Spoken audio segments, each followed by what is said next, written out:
ស្រដីតើត្រង់អ្នកថ្លៃមានស្រីដែរទេលោកខ្ញុំជាស្រីមិនចង់ឆ្លើយនឹងធ្វើតតើខ្លាចនាងមកគេខ្ញុំទួនាងវិញនាងកំទិញតើត្រង់នាងមានទេទូអង្គជាប្រុសគឺអូននេះហើយជាស្រីក៏អ្វីបងមើលមិនទៅខំបងមិនជ័យប្រាជ្ញាមុតមុំសូមអូនប្រាប់មុំស្រីស្រុកអូនផង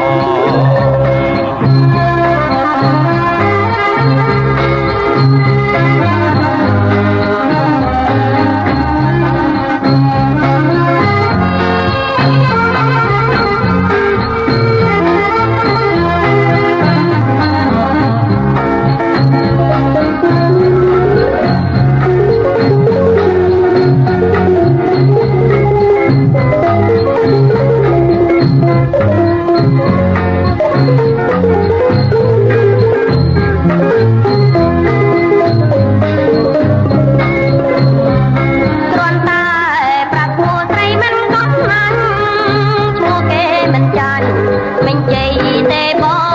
ងពួកនាងទូស្ដីនៅក្នុងកាបងមានមិនពុំបងរាប់រកមេត្រីឈ្មោះនាងទូស្ដីពីរួមលែងសំណាស់ឈ្មោះនាងនឹងបណ្ឌិតមិនជ័យបងឬមិនបងនាងកំស្រដីយកឈ្មោះទូស្ដីព្រមនឹងឈ្មោះនាងគ្រប់ភូមិខេត្តឋានបងរកូនជួបហើយម្ដេចមួនឲ្យបងអន់អាំងលោកខ្ញុំកើតមកមានម៉ែស្នងខ្លាំងបងពិនជាស្មាំងចូលដល់ម៉ែ